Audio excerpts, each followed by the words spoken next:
प्रणाम। जैसा कि आज का जो हमारा सेशन है वो प्राणायाम, ब्रीदिंग प्रैक्टिसेस, लंग्स को कैसे हम मजबूत बनाएं, तो हम यहाँ कुछ छोटे-छोटे बिंदुओं पर बात करेंगे। जैसे कि पहला, श्वसन कैसे लें? श्वसन कितने प्रकार का है? दूसरा, श्वसन में और प्राणायाम में अंतर क्या है? क्या डिफरेंस है? और हम कितने प्रकार का श्वसन करते हैं? सबसे पहले मैं बात करना चाहूंगा आपसे, हम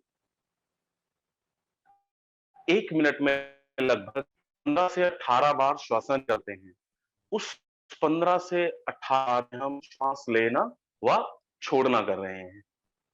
तो अगर हम उसको 1 सेकंड से डिवाइड करें तो हम 7 सेकंड के भीतर करीबन 3 पॉइंट समथिंग सेकेंड्स में श्वास लेना और श्वास छोड़ना दोनों कर रहे हैं।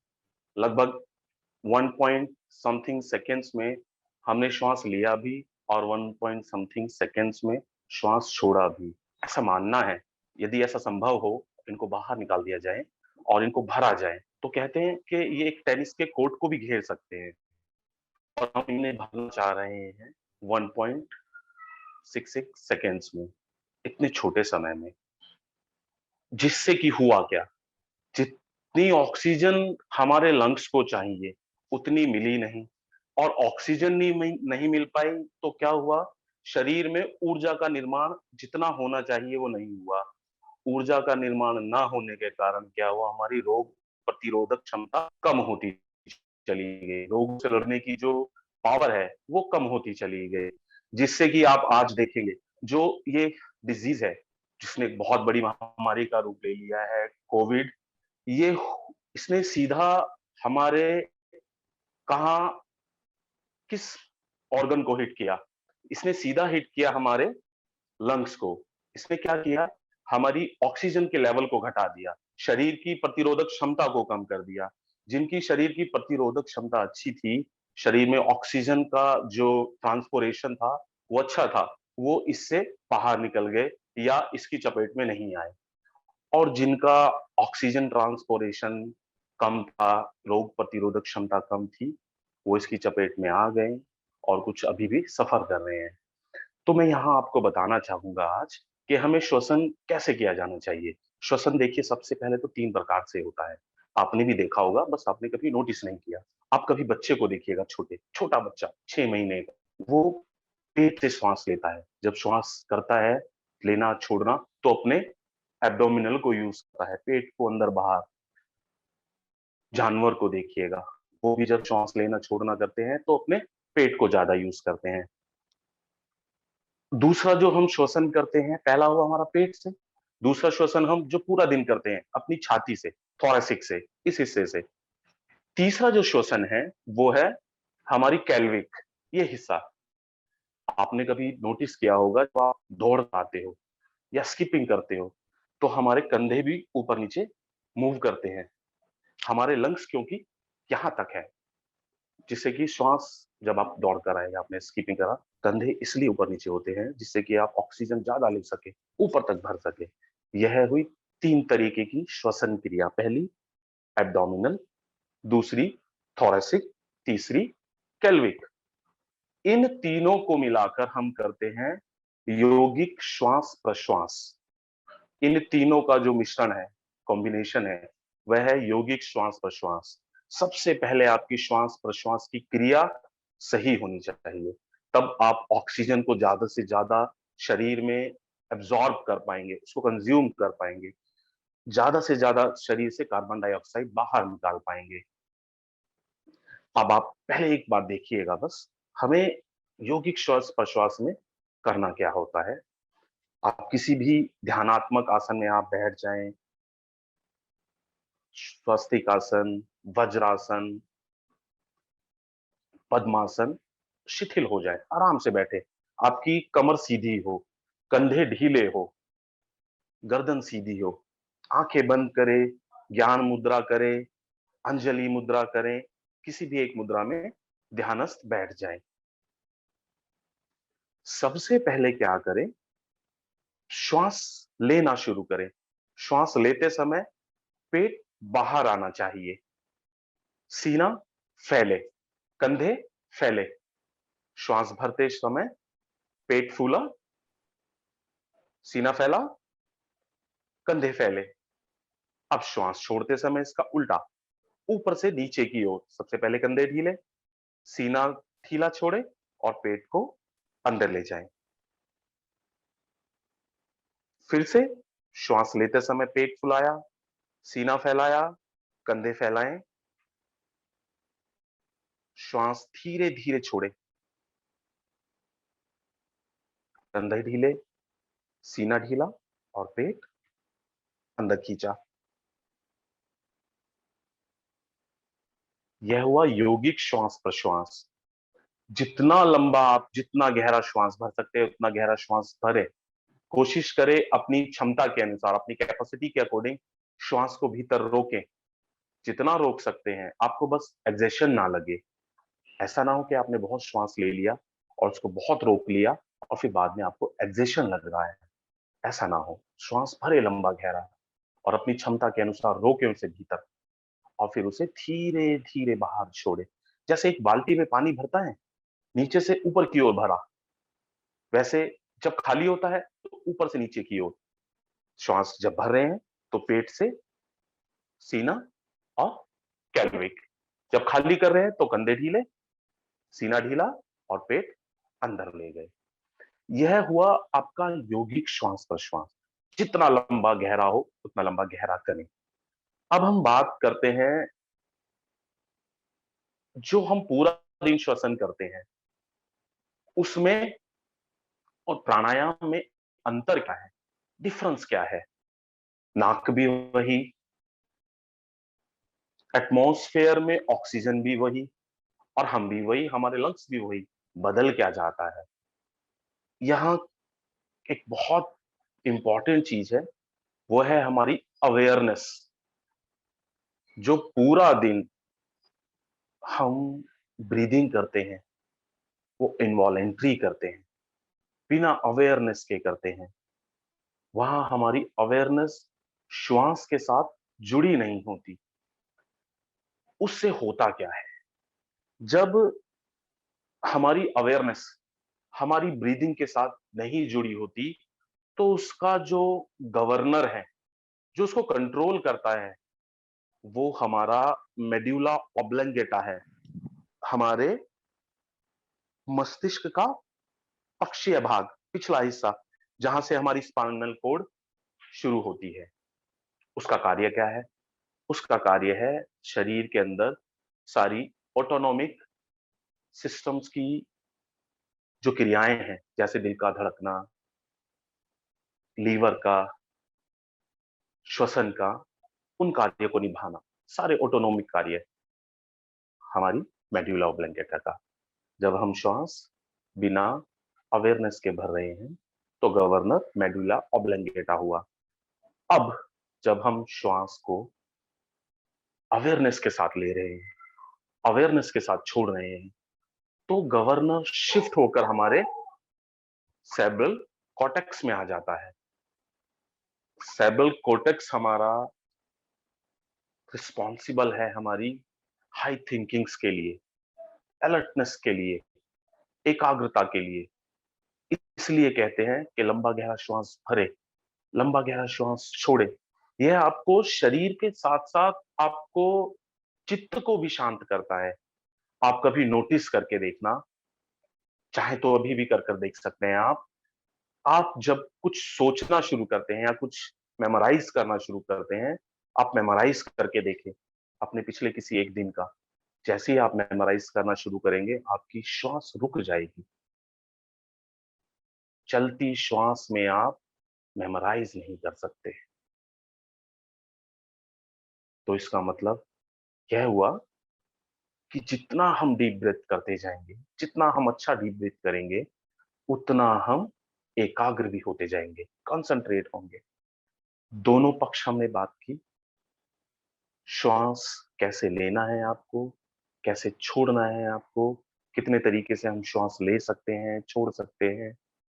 इसका इम्पोर्टेंस शारीरिक रूप पे भी हमने बात की कि जितना अच्छा लंबा गहरा श्वास हम भरेंगे, उतना शरीर में हमारे लंग्स को ऑक्सीजन जितनी चाहिए, उतनी मात्रा में मिल पाएगी। और जितनी ऑक्सीजन हमारे लंग्स को मिलेगी, उतना शरीर में ऊर्जा का निर्माण होगा। जितना ऊर्जा का शरीर में निर्माण होगा, उतनी हमारी रोग प्रतिरोधक क्षमता बढ़ेगी। रोगों से लड़ने की जो पावर है, वो बढ़ेगी। जो लोग अभी कोविड से सफर कर रहे हैं या जो स्वस्थ भी है, वो भी कोशिश करें, खूब लंबा गहरा श्वास भरे, खूब भरे, उसको रोके, यथाशक्ति जितना रोक सकते हैं, और उसको धीरे धीरे छोड़े। उसके लिए मैं आपको सबसे पहले एक हमारे ब्रीदिंग प्रैक्टिस में एक प्रैक्टिस है, उसको वैसे हम कपोल शक्ति कहते हैं। उसको करने की जो विधि है, उसको देखिए एक बार। अपने हाथों को, अपने अंगूठों को नाक पर ले जाएं, उंगलियां आपस में मिला ले, मुंह से लंबा गहरा श्वास भरे। लंबा गहरा श्वास मुंह से हमने भरा,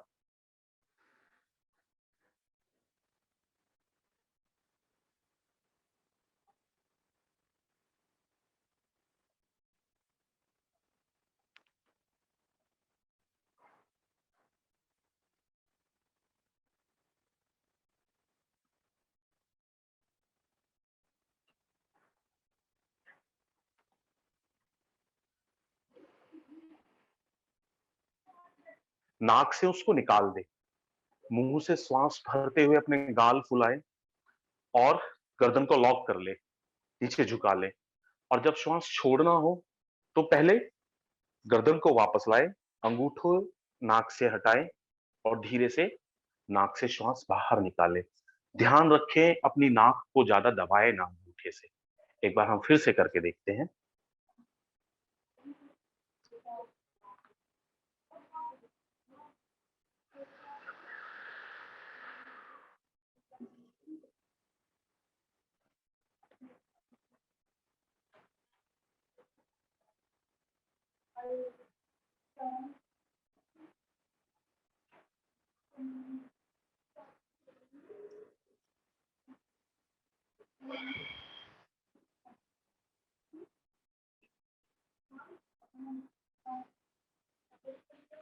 श्वास लंबा भरे, जितना रोक सकते हैं उतना रोकिए।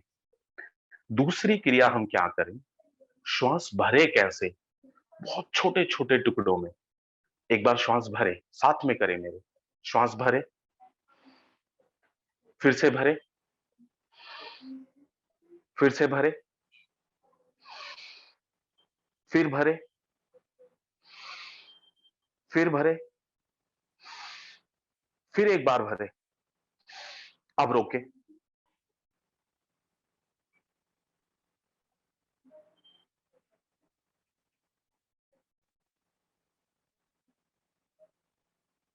आप सेंसेशन फील कर पाएंगे अपने लंग्स के पास।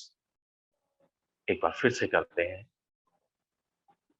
फिर से श्वास छोटे छोटे टुकड़ों में भरे।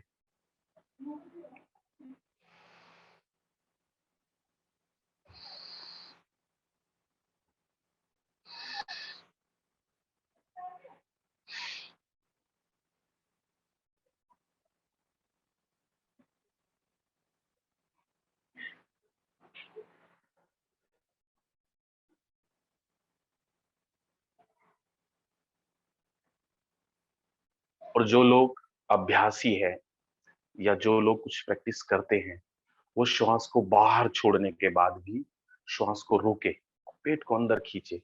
जब हमने श्वास लिया, रोका, श्वास छोड़ा, तब भी रोक दे, बाहर रोके और पेट को अंदर खींच ले, जितना खींच सकते हैं रोक कर रखे। एक बार फिर से प्रैक्टिस करते हैं। श्वास भरना शुरू करें धीरे धीरे, फिर भरे, फिर,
श्वास बाहर छोड़कर रोकने से होगा क्या? जब आप श्वास बाहर छोड़ देंगे, तो लंग्स के जितनी भी छोटी-छोटी कोशिकाएँ, सेल्स हैं, वो डिमांड करेगी ऑक्सीजन को एब्ज़ॉर्ब करने के लिए। छोटे-छोटे कोश खुलेंगे। मान लो आपने श्वास बाहर छोड़ दिया, तो क्या होगा? लंग्स के छोटे-छोटे सभी कोश पूरी ताकत लगाएँगे कि उन्हें श्वास भरो, श्वास चाहिए। तो जब आप श्वास वापस लेंगे, तो जब वो श्वास लंबी गहरी भीतर जाएगी, तो उन छोटे-छोटे कोश तक, उन कोशिकाओं, उन सेल्स तक पहुँचेगी, जहाँ नॉर्मली नहीं पहुँच पाती। अभी के लिए हम यहीं विराम करते हैं।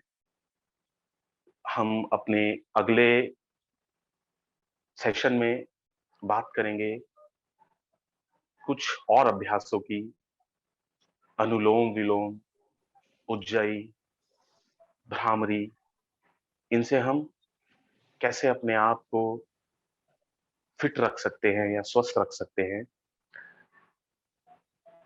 मैं सभी उन पेशेंट्स जो डिसीज़ से सफ़र कर रहे हैं कोविड की, ये कहना चाहूँगा कि अभी कुछ भी डायनामिक प्रयास ना करें। अगर वह सूर्य नमस्कार भी कर रहे हैं, तो धीमा करें, तेज़ी से अभी ना करें